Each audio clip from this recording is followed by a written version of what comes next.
Your brain has been hacked and you didn't even notice. Right now, as you're watching this, your dopamine system is screaming for the next hit. You think you control your phone? Test this. Try not touching it for the next 60 seconds while you watch. Can't do it? That's not you, that's programming. Here are the 7 signs your brain isn't yours anymore. You pick up your phone for just a minute, wake up 40 minutes later, and you don't even remember what you watched. If you think you just spend too much time on your phone, no, your brain has already been reprogrammed. Social media doesn't just steal your time, it rewires how you think, feel, and make decisions. Today, we'll break down 7 signs that social media is already rewriting your behavior and how to start stopping it. Sign number 1. Microdopamine addiction. You feel physically uncomfortable just standing in line or riding an elevator without your phone. It's not boredom, it's withdrawal. Your brain is like a child tugging at your sleeve every 30 seconds, asking, "What's next? What's interesting now? Give me something, anything." Dopamine got used to short, bright bursts. A like pops up, a new reel loads, notification vibrates, and your brain gets its hit. The problem is, your brain adapted to this rhythm. It learned that pleasure comes in 10-second intervals, not after an hour of work or a finished book. Now even 60 seconds of just standing there feels wrong, uncomfortable, almost painful, because your nervous system is screaming, "Where's my next dose?"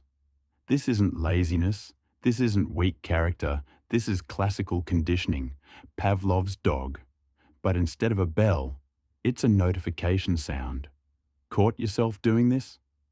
That's your first red flag.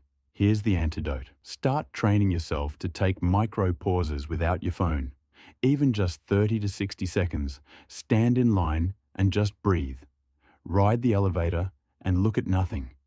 Retrain your brain that it's okay to exist without constant stimulation. It will feel uncomfortable at first. That's the point. You're breaking the loop. Sign number 2.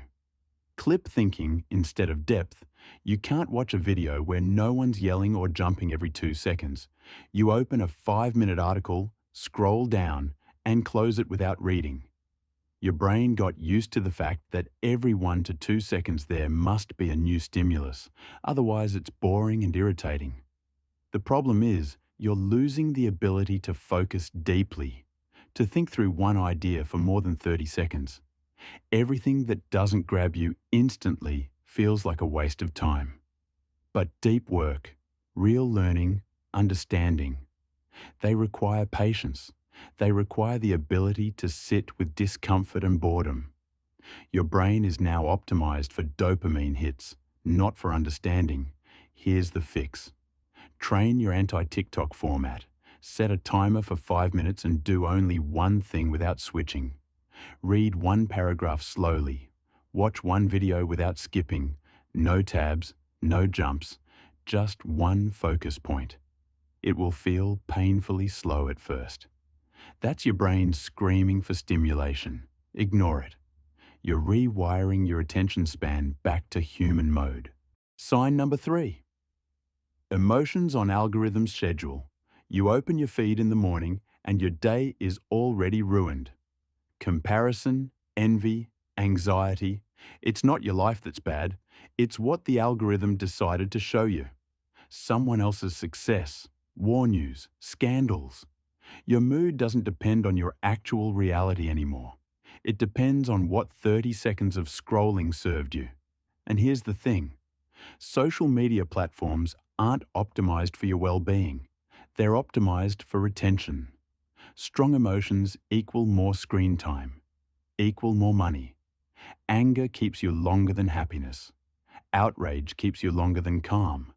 So the algorithm learns to feed you whatever makes you feel the most intensely, even if it's destroying you from the inside. You're not controlling your emotional state. The feed is, here's the solution.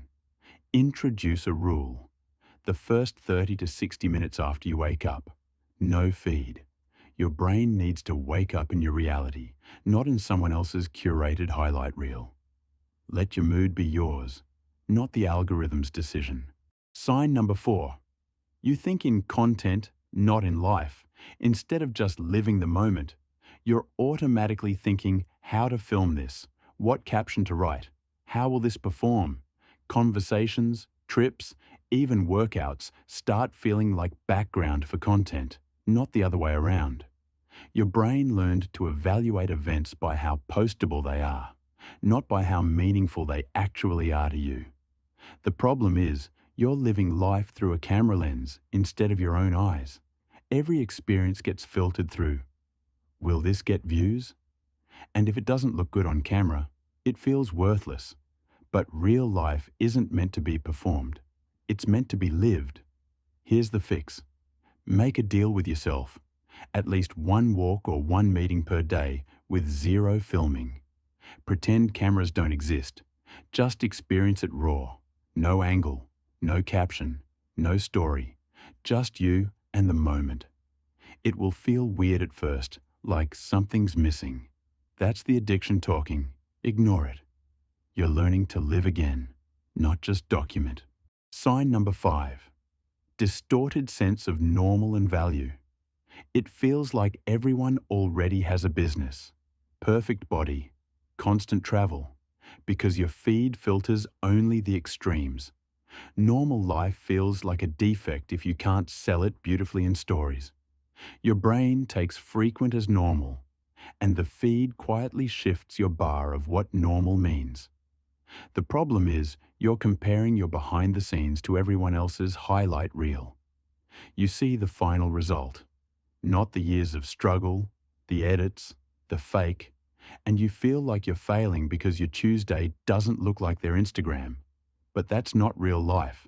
That's curated performance. Here's the fix. Add to your feed people with real, simple lives, not just perfect pictures, and mute or unfollow accounts that trigger you.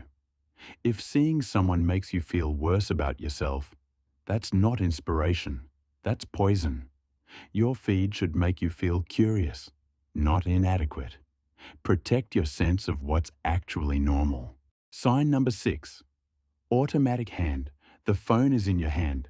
Before you even notice the thought, you didn't decide to pick it up. Your body just did it. These are hardwired neural connections. Micro discomfort triggers phone. Sign number 7. Panic in silence, without background noise from videos, music, or feed. You feel anxious and empty. Social media became your external nervous system. This is the moment when it's not just a habit, it's rewiring. So here's the mini detox plan. Step 1. Don't go cold turkey, just notice your triggers first. When exactly do you automatically reach for the phone? Step 2. Replace, don't remove. Instead of endless feed, give yourself a short list of allowed actions. Music playlist, notes, one specific group. Step 3. Create phone-free microzones. Your bed, your desk, bathroom, 10 minutes before sleep. And step 4. Follow people who make you want to live, not compare. Social media will keep trying to reprogram your brain. The only question is, are you handing over control or taking it back one small gesture at a time?